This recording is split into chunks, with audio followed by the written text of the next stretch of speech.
कहते हैं प्यार अंधा होता है, लेकिन कभी कभी ये अंधा प्यार भी किसी गलत इंसान की आंखें खोल देता है। पूरी दुनिया से लड़कर विनीता ने तन्मय से शादी की थी। विनीता और तन्मय एक दूसरे से प्यार करते थे। रिलेशन को 4 साल हो गए थे। फिर दोनों ने फैसला किया कि अब वो शादी कर लेंगे, लेकिन सबसे बड़ी चुनौती थी घर वालों को मनाना। तन्मय के घर पर बस उसकी मम्मी थी और एक छोटी बहन। तन्मय के पापा नहीं थे, तो उसके लिए थोड़ा आसान था अपनी मम्मी को मनाना। लेकिन विनीता के घर वाले इतनी आसानी से मानने वाले नहीं थे। विनीता ने हर कोशिश करके देख लिया था, लेकिन उसके घर वाले नहीं माने। उसके घर वाले उससे परेशान होकर ये कह दिया कि अगर तुझे उससे शादी करनी है तो कर ले, लेकिन फिर कभी हमारे दरवाजे पर नहीं आना। उसने ये बात तन्मय को बताई थी। तन्मय ने कहा कि अगर तुम सच में मुझसे प्यार करती हो तो मैं हमेशा तुम्हारे साथ हूँ, हर परिस्थिति में तुम्हारे साथ रहूंगा। विनीता ने बहुत सोचा इस बारे में।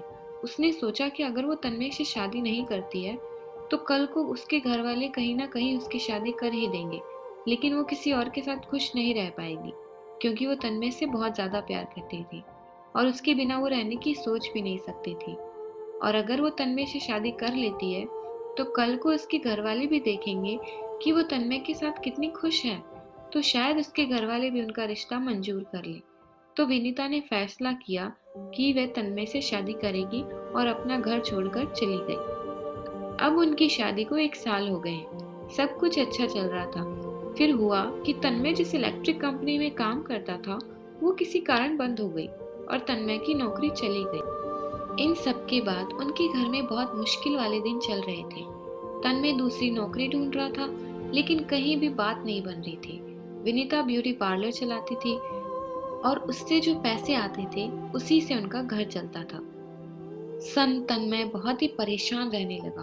वो रोज शाम को दारू पी कर आता था और घर में हंगामा करता था। विनीता उसे कितना समझाती थी कि नहीं किया करो, ऐसा सब ठीक हो जाएगा, तुम्हें जल्दी ही नौकरी मिल जाएगी, लेकिन तन्मय उसे डांट कर दूर कर देता था। ये सब से विनीता बहुत परेशान हो गई थी कि मैं अपना सब कुछ छोड़ के तन्मय के पास आई और अब ये सब हो रहा है। अब उसे अपने मम्मी पापा की याद आने लगी, लेकिन वो उनसे बात भी नहीं कर सकती थी, क्योंकि खुद घर छोड़कर जो आई थी। 1 महीना हो गया था, कुछ ठीक नहीं हो रहा था। तन्मय रोज दारू पीकर आता और रोज घर में हंगामा करता। उसकी माँ और बहन ने भी कितना समझाया उसे। विनीता भी अपने हिसाब से तन्मय के लिए नौकरी ढूंढ रही थी। एक बार एक विनीता ने तन्मय की नौकरी एक इलेक्ट्रिक दुकान में लगवाई थी, लेकिन उधर उसका मन नहीं लगा और 15 दिन में ही नौकरी छोड़ दी। उस सब के बाद भी विनीता तन्मय के साथ प्यार से पेश आती थी। तन्मय पूरा दिन घर में ही रहता था और विनीता पूरे दिन ब्यूटी पार्लर में काम करती थी। शाम को जब वो घर आती तो सबके लिए खाना बनाती और घर का काम करती थी। तन्मय विनीता से ज्यादा बात भी नहीं करता था। विनीता से जो जितना होता वह सब कुछ करती थी। बहुत दिन बीत गए ऐसे ही। इतने दिनों में तन्मय ने देखा कि विनीता ने कभी भी उससे कोई शिकायत नहीं की, बस चुपचाप पूरे घर का ध्यान रखती थी। यह सब देखकर तन्मय को बहुत बुरा लगा। अब उसने सोचा कि शादी के बाद उसने विनीता को कोई खुशी नहीं दी।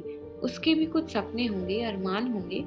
एक दिन उसने विनीता से बोला कि मुझे कुछ रुपयों की जरूरत है, क्या तुम दे सकती हो? विनीता ने तन्मय से कुछ नहीं पूछा और अपने बचाए हुए रुपए उसने तन्मय को दे दिए, जो 20,000।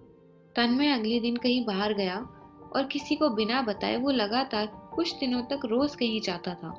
उसने घर पर किसी को नहीं बताया था कि वो कहाँ जाता है, क्या करता है। और कुछ दिनों बाद घर पर उसने कहा कि कल सबको मेरे साथ कहीं चलना है। विनीता बोली मैं नहीं जा सकती हूँ, ब्यूटी पार्लर जाना है।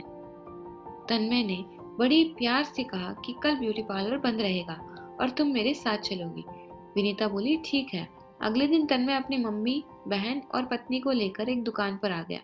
उधर उसने बताया कि उसने एक इलेक्ट्रॉनिक्स का छोटा सा स्टोर खोला था, जिसमें अभी ज्यादा सामान तो नहीं था, लेकिन स्टोर की शुरुआत करने के लिए उतना सब काफी था।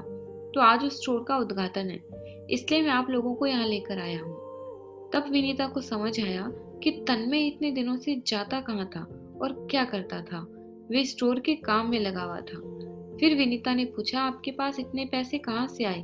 तन्मय ने बताया कि 20,000 उसने दिए थे, बाकी उसने अपने कुछ दोस्तों से उधार लिया था, धीरे धीरे उन्हें लौटा देगा।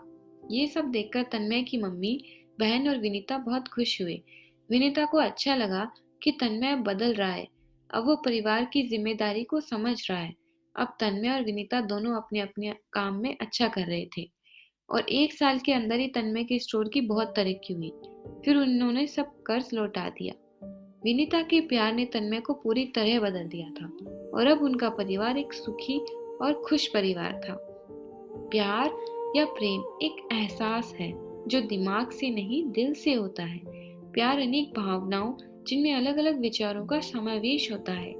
प्रेम स्नेह से लेकर खुशी की ओर धीरे धीरे अग्रसर करता है।